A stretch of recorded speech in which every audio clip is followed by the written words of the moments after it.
बहुत बहुत स्वागत है एक बार फिर से आपका। हम चर्चा करेंगे अरविंद केजरीवाल की पार्टी आम आदमी पार्टी को विदेशी चंदे, देसी पार्टी को जो विदेशी चंदे मिलते हैं, उस चंदे के सोर्स को किस तरह से उस पर कड़ी निगरानी रखी जा सकती है। दिल्ली हाई कोर्ट के एक ऑर्डर के बाद उसकी छानबीन की जा रही है इस वक्त, और उसके बाद अरविंद केजरीवाल क्या कहते हैं, किस तरह से डिफेंड कर रहे हैं, वो आपको हम दिखाते हैं। वो लगातार कह रहे हैं।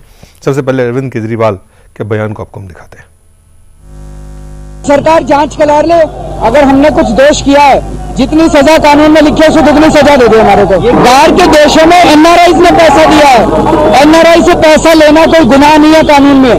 जो इंडियन भारत में अमेरिका में रहते हैं वो दे सकते हैं, उन्हीं से लिया हमने, और एक एक का हिसाब हमारी वेबसाइट पे है। प्रॉब्लम क्या है? बलविंदर जी, आपसे शुरुआत करेंगे इसकी।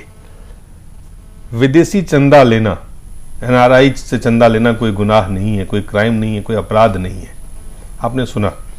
लेकिन यहाँ पे दो पक्ष है। एक पक्ष है, चुनाव हो रहे हैं, चुनाव की माहौल में जब इस एक बिल्कुल ईमानदार छवि का दावा करने वाला व्यक्ति पार्टी बनाता है और वहां पे सवाल उठते हैं, तो मैसेज क्या जाता है? इससे पहले अगर मैं आपको बताऊं, और आप भी बहुत खूब जानते होंगे कि बहुत सी पार्टियां हैं जो बाहर से ले रही हैं, और वो रिकॉर्ड पे है या नहीं है, ये तो तहकीकात की ये बात है कि रिकॉर्ड पे लाया जाए। रिकॉर्ड पे लाना बाकी है जी, लेकिन पहले तो उस पर फर्क नहीं होना चाहिए। जो पार्टियां जाती हैं, लीडर जाते हैं बाहर, इलेक्शनों से पहले जाते हैं, वहां दौरा करते हैं और अपना इकट्ठा करके लाते हैं जी। उसका इलाज ये है कि हमें कम से कम जो खर्चा बांधा है इलेक्शन कमीशन ने कि आप 14 ही लाख में खर्च करोगे या किस में खर्च करोगे, तो उसका पोस्टर लगाने बंद कर दिए, बैनर्स लगाने बंद कर दिए। तो हमें एक जैसे अमेरिका में है कि आप टीवी पे डिबेट करवाइएगा, आप घर घर पर्चा भेजते हैं, घर घर उनके उनका नंबर, सीरियल नंबर लिख के वोटर लिस्ट का हर एक को बताते हैं आपका ये है, ऊपर आप अपना पर्चा चिपका के भेजते हैं। ये दौर भी फिर खत्म होना चाहिए। सबको पता है इलेक्शन हो रहा है और कौन कौन पार्टियों में खड़ा है, और वो मीडिया अब इतना स्ट्रांग हो गया कि मीडिया के जरिए इलेक्शन लड़ा जाए। मैं तो ये समझती हूँ जी। दो जो कानूनी तौर से क्या ये आपको लगता है कि गलत है ये चंदा लेना? अरविंद केजरीवाल जो हाई कोर्ट ने आदेश दिए हैं, जो जांच हो रही है, जांच के बाद पता चलेगा। जी, गलत है। पैसा अंदर देश के इस तरह से नहीं आ सकता जी। किसी भी रूट से अनअकाउंटेड मनी कंट्री के अंदर कैसे फ्लो इन कर सकता है? मनी लॉन्ड्रिंग, राइट जी, मनी लॉन्ड्रिंग। चलिए दो अहम और सवाल है जो हमारे मेहमान हैं उनसे पूछेंगे। अरविंद केजरीवाल अन्ना हजारे के लोकपाल आंदोलन से उनकी राजनीति की फसल उन्होंने उगाया, और उन्होंने दावा किया हर चौराहे पे, हर चौक पे, हर समय, हर वक्त उनका दावा यही है कि वो राजनीति, जो भारत की गंदी राजनीति है, उसको अपने झाड़ू से वो सफाई करने आए। क्या वो सफाई कर रहे हैं या उस गंदी राजनीति जिसे साफ करने का दावा कर रहे थे वो, उसमें वो फंसते हुए नजर आ रहे हैं? लगातार आखिर जिस राजनीति को वो साफ करना चाह रहे थे, उसकी सफाई में जुटे हुए थे, उसके लिए उन्हें उससे गंदे, चाहे चंदे की बात हो, उसका क्यों उनको जरूरत पड़ गई, और क्यों उन्होंने इसको लगातार स्वीकार किया?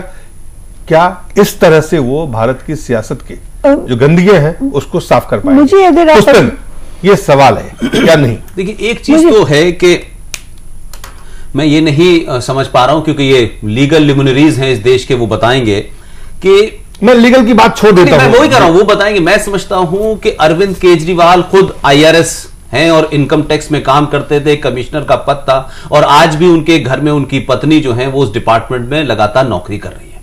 मैं नहीं समझता कि अरविंद केजरीवाल ने आज और अब से पिछले 2 साल का हम पूरा मूवमेंट देखें, कई सारे बीच बीच में आरोप भी उन पर लगे और दूसरे तरीके के आरोप लगे कि अरविंद केजरीवाल पब्लिकली अभी भी कह रहे हैं कि हमने फॉरेन फंडिंग ली है और NRI से पैसा लिया है और यह कानून में गलत है, गलत नहीं है। मेरा मानना यह है कि इतनी बारीक गलती अरविंद केजरीवाल जो खुद उस डिपार्टमेंट के हैं, उन बारीकियों को जानते होंगे, मैं समझता हूं नहीं की होगी, जहां तक मुझे ऐसा लगता है। और क्योंकि वो ओपन चुनौती दे रहे हैं कि अगर ये गलत है कानून के, तो जो कानून में सजा 1 साल की हो, मुझे आप दुगनी दे दें। मैं सिर्फ इतना कहना चाह रहा हूं कि आज से 3-4 महीने पहले इसी फॉरेन फंडिंग को लेकर के जब सत्ताधारी पार्टी ने बहुत सारे सवाल उठाए थे और एक इंक्वायरी की, तब कुछ सब कुछ सही था। तो सवाल यह था कि क्या अरविंद केजरीवाल आज 3 महीने बाद सियासी तौर पे एक पोटेंशियल है, एक चुनौती है पार्टी के लिए जो दिल्ली में चुनाव लड़ रही है, क्या इसलिए यह बात राजनीतिक तौर पे उभारी गई है जिससे लोगों में कंफ्यूजन पैदा हो, जिससे लोगों में मैसेज जाए? अब लोग बारीकियां नहीं समझेंगे कि एनआरआई से ले सकते हैं, कि उस एनआरआई से नहीं ले सकते, कि विदेशी आदमी से ले सकते हैं, कि भारत का आदमी विदेशी हो गया उससे ले, ये तमाम सारी चीजें चलेंगी। मैं समझता हूं इस वक्त इस मामले का जो पीआईए डाली गई है वो कानूनी पक्ष में सवाल राजनीतिक लाभ जो है जी वो जरूर लिया जा रहा है। मैं नहीं जानता कि कानूनी पक्ष अब से 10 दिन बाद 15 दिन बाद चुनाव बाद आएगा, लेकिन इस वक्त पूरे तौर से मुझे ये पॉलिटिकली मोटिवेटेड सवाल लगता है जिससे एक क्रेडिबल जो लोग हैं जिनका माना जा रहा है कि बाकी 2 पार्टियों से वो कम करप्ट हैं, उनको वही सवाल वही है कि क्या जो दावा और एंड्स की बात है, जहां तक मैं समझती हूं कि मीन्स आपके क्या है और आप एक अच्छे एंड तक पहुंचना चाहते हैं। मैं सिर्फ इतना और कहना चाहता हूं कि देखिए, अरविंद केजरीवाल जब तक राजनीति में नहीं थे तब तक सब कुछ ठीक ठाक था। अरविंद केजरीवाल आए तो अभी हाल में जिस तरीके से बरेली में दंगों का आरोपी तौकीर रजा, जिसे बहुत सारे लोग बड़े बड़े सम्मान के साथ बता रहे हैं कि नहीं वो तो महान आदमी है, दुनिया की फॉलोइंग है, फॉलोइंग तो आसाराम बाबू की भी है, तो उससे भी मिलने गए थे, उससे भी वोट मांगने गए थे। क्या जाएंगे संगीत सोम के पास वोट मांगने के लिए? क्या जाएंगे विश्व हिंदू परिषद के पास वोट मांगने के लिए? तो ये तर्क लॉजिक दिए जा रहे हैं। अरविंद केजरीवाल बहुत सारे ट्रैप में फंसे हैं और अरविंद केजरीवाल को हार जीत के खेल में फंस गए, और हार जीत के खेल के अंदर मान्यताएं, मूल परंपराएं पीछे छूट जाती हैं। तो जिस करप्शन की बात कर रहे थे, जब तक आंदोलन था तब तक ठीक था। अब एक पार्टी, पॉलिटिकल पार्टी बना के अपना नंबर गेम बनाना चाहते हैं, सत्ता में आना चाहते हैं, 45 आदमी उनके जीतेंगे, हम ये कर देंगे, इसके लिए वही उनको रास्ते अपनाने पड़ रहे हैं जो और अपना रहे हैं। तो इसलिए उस गंदगी में मेरा सवाल कानूनी क्या जांच हो, जांच के बाद क्या कार्रवाई होना चाहिए, ये सरकार और जो व्यवस्था है वो तय करे। लेकिन बड़ा सवाल है, नैतिक सवाल है कि अरविंद केजरीवाल दावा करते थे कि वो इस राजनीतिक जो पैसे की राजनीति है, जो धनबल की राजनीति है, इस धनबल की राजनीति को वो सियासत में जो गंदगी फैली हुई है उसको झाड़ू से साफ करेंगे। अब वो झाड़ू से साफ कर करके वो सारी गंदगियां, वही गंदगी जो बीजेपी के बारे में, जो कांग्रेस के बारे में उनका था, उसको वो अब अपनी पार्टी, आम आदमी पार्टी में ले रहे हैं। क्या ये स्थिति जो है, ये कानून से अलग जो नैतिकता की बात थी, जो एक व्यवहारिकता थी, जो एक विकल्प का, तो वो विकल्प है अरविंद केजरीवाल? अब दिल्ली के लोगों के बीच में जाकर वो कह सकते हैं क्या कि हमने पैसे, इस सियासत से जो धनबल का खेल था उसे मैं समाप्त करने के लिए मैं उस धनबल का इस्तेमाल करने जा रहा हूं?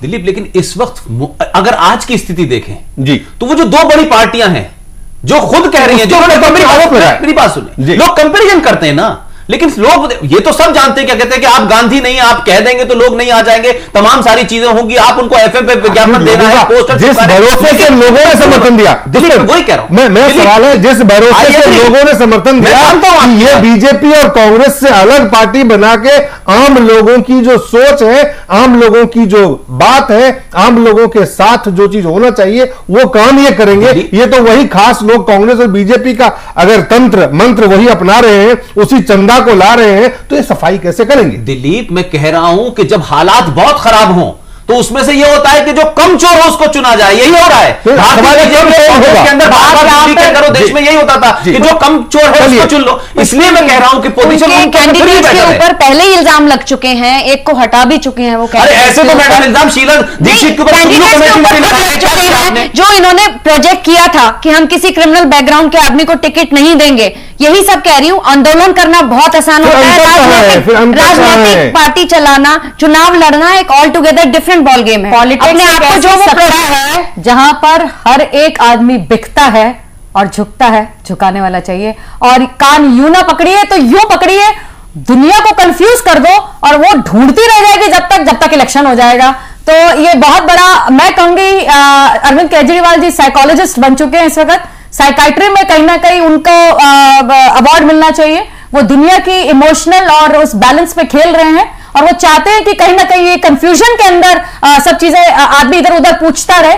सबको जब सत्ता में बैठते हैं, बिना पैसे का कोई चीज नहीं जीत सकता। ये चीज सामने है, ये वो गंदगी है, इसके अंदर कोई कमल नहीं है, सब यहीं से निकलकर बाहर आ रहे हैं। ये सिर्फ और सिर्फ एक झूठ है, सिर्फ और सिर्फ इस सत्ता में अपना नाम कमाने की चीज है। अगर उनकी इतनी सही थी, साफ थे, तो उनको इन सब चीजों की जरूरत नहीं पड़नी चाहिए थी। उनका नाम ही काफी था। तो जिस तरीके से वो आंदोलन पे निकल रहे थे, दामिनी केस में वो कह रहे थे हम सामने आए हैं, तो नाम उनका हो चुका था।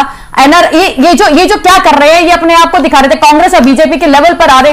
There is no level in politics, there is no level in politics. Means और एंड्स की जहां बात हम कर रहे थे कि आपके मीन्स आप क्या अडॉप्ट करते हैं, आप राइटफुल मीन्स अडॉप्ट करते हैं, आपके एंड्स बहुत अच्छे हो सकते हैं। जिस अंजाम तक आपने पहुंचना है, आपने सारी करप्शन हटा के ऐसी गवर्नमेंट देनी है जहां आप करप्शन फ्री देंगे, लेकिन आप किस रास्ते पे चल के दे रहे हैं, लोग वो भी देखते हैं, वो भी देखना चाहिए।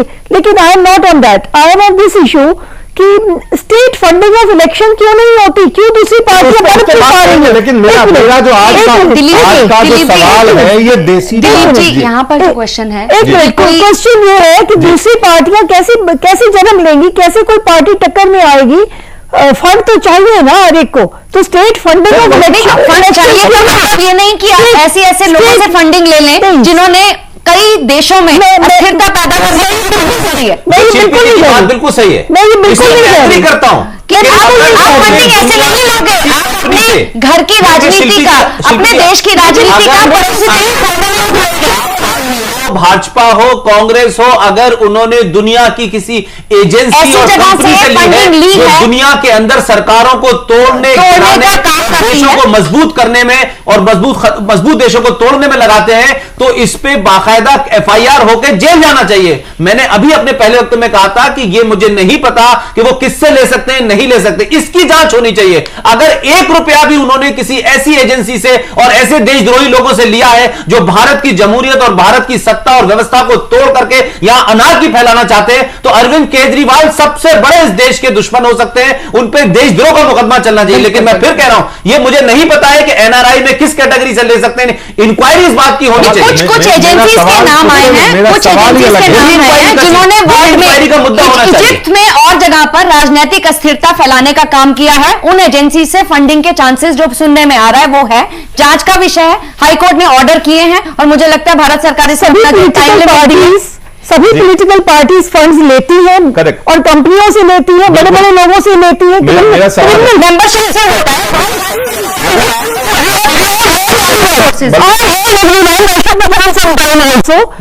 लेकिन मैं ये समझती हूँ कि वो क्रिमिनल से भी लेती है और बड़ी बड़ी पार्टियां इतने सारे फंड्स लेके उस पर इनकम टैक्स देके हमारी सरकार नहीं कहती है जी बहुत ठीक हो गया, हमें तो अपना हिस्सा मिल गया, हमें अपना उसका कटौती मिल गई। कटौती ही तो है ये, और क्या आप टैक्स ले लेंगे तो वो सारा फंड उनका। इसीलिए मैं कह रही हूँ कि स्टेट फंडिंग ऑफ इलेक्शन लाजमी होना चाहिए इस देश में। बलविंदर जी, सवाल बहुत सिंपल है, साधारण है, जो पुष्पेंद्र जी, शिल्पी और आप तमाम लोगों से है कि आपने लोगों के बीच जाके कहा कि हमें इस राजनीतिक व्यवस्था जो गंदगी जिसमें फैल गई है इसे साफ करना है और इसे धन बल का प्रयोग जो है उसे रोकना है। उद्योगपति, बड़े बड़े जो उद्योगपति हैं वो राजनीतिक दलों को खरीद के बैठे हुए हैं। इस तरह के तमाम बातें कही गई। अगर आपको याद हो उस दौरान में, जब से अन्ना के आंदोलन से लेके लोकपाल की मांग तक और उसके बाद, ये तमाम बातें अरविंद केजरीवाल ने कहा। अब आप जो चंदा इकट्ठा कर रहे हैं, जितना ज्यादा 19 करोड़ कहते हैं कि हमने चंदा लिया है, इस आखिर आप जिस चीज पे लगाम लगाने के दावे कर रहे थे, आप उसी दलदल में जाके खुद वही धन वही धन बल की आपको आवश्यकता पड़ती है। तो सवाल यह है कि जो लोगों के साथ आपने, लोगों के भरोसे के जिस आधार पे आपने जीता था, क्या वो लोगों के भरोसे पे आप खड़ा उतर पा रहे हैं? क्या उस धन बल के बिना आप ये कह रहे हैं कि आज देश की सियासत में अगर आपको ठीक करना है तो आपको उसी गंदगी में जाना, उसी दलदल में जाके पहले घुसना पड़ेगा, फिर आप साफ करेंगे? तो क्या आप वही दल नहीं बन रहे?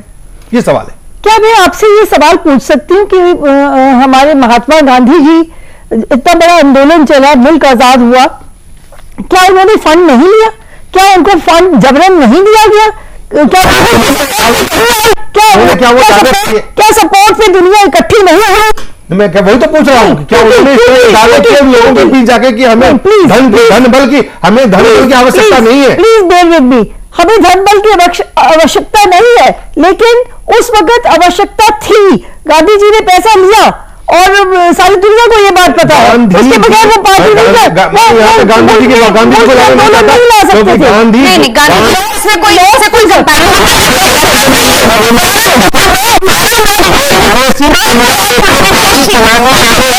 कर रही हूँ कि उस वक्त हिंदुस्तान में अंग्रेजों का राज था और वो आंदोलन चलाना जरूरी था।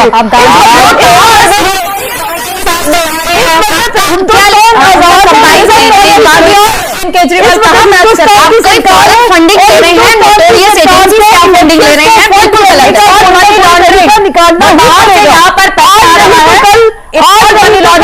ये यकीन न आने वाला है कि स्टेट फंडिंग ऑफ इलेक्शन मजबूरी हो जाएगी सरकार। स्टेट फंडिंग ऑफ इलेक्शन आगे आने वाले की बात कर रहे हो ना, अभी का जो रिसेंटली केजरीवाल क्या कर रहा है, तो मैं कहता हूँ कुछ नहीं, बेवकूफ बना रहे हैं लोगों को और कुछ नहीं कर रहे हैं। जो लोगों को मना करा वही खुद कर रहे हैं, वो वही चीज को उन्होंने अपनाया हुआ है। देखिए, इसमें दो मुद्दे हैं जो आप बात उठा रहे हैं, वो बेसिकली मॉरलिटी की बात उठा रहे हैं। आप कह रहे हैं कि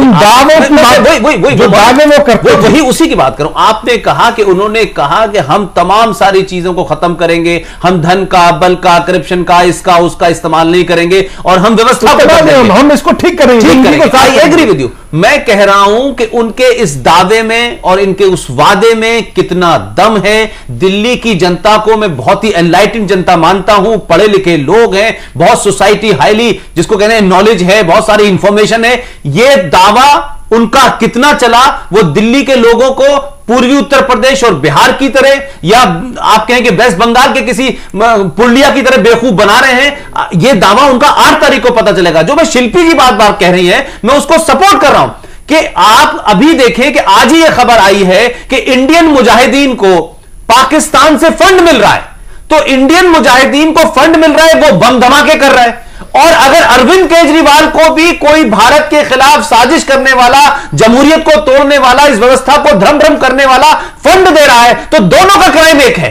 एक बम से तोड़ रहा है, एक देश की व्यवस्था को तोड़ने के लिए लोगों को उकसा रहा है, लोगों से वादे झूठे कर रहा है और उस व्यवस्था को तोड़ने में उस फंड का इस्तेमाल कर रहा है। क्यों शिल्पी जी, मेरी आप इस बात से बिल्कुल सहमत हूं। और कहीं ना कहीं अन्ना आंदोलन भी विदेश से कहीं ना कहीं उसमें फंडिंग थी, जो अरबों खरबों रुपए फेसबुक, ट्विटर और हर जगह उसका जो प्रचार किया गया था, जो इस सरकार की स्टेबिलिटी को, जो एक प्रजातांत्रिक सिस्टम है भारत का, जो हिलाने की कोशिश करी गई थी, वहां पर भी इसके तार कहीं ना कहीं वहां से जुड़े हुए हैं। उसी फंड के कुछ हिस्से को यहां पर राजनीति करने के लिए इस्तेमाल किया जा रहा है गलत ढंग से। यही अरविंद केजरीवाल थे जो हमेशा हल्ला मचाते थे कि हम राजनीति में कभी नहीं आएंगे। इन्होंने खुद अन्ना का दामन छोड़ा, उनको डिच किया और अब उनको राजनीतिक महत्वाकांक्षा की सामने आ गई है। और नंबर 2, जो बार बार ये बात आ रही है धन का, उसके साथ में क्लैरिफाई करना चाहूंगी, राजनीतिक दल खाली धन से नहीं बनते हैं। हमारा जो कार्यकर्ता बेस होता है, जो हमारा सबसे बड़ा एसेट होता है, जो हमारा कार्यकर्ता बूथ पर जाकर लड़ाई करता है, जो बताता है कि ये आदमी यहाँ का वोटर नहीं है, ये गलत वोट डाल रहा है, वो हमारा एसेट है। हमारा असली एसेट हमारे कार्यकर्ता हैं, जो आज नहीं 50 साल 60 साल में हमारे साथ जुड़े हैं और बने हैं। वो एक छोटा सा ब्रेक लेना पड़ेगा, ब्रेक के बाद जल्द वापस लौटते हैं।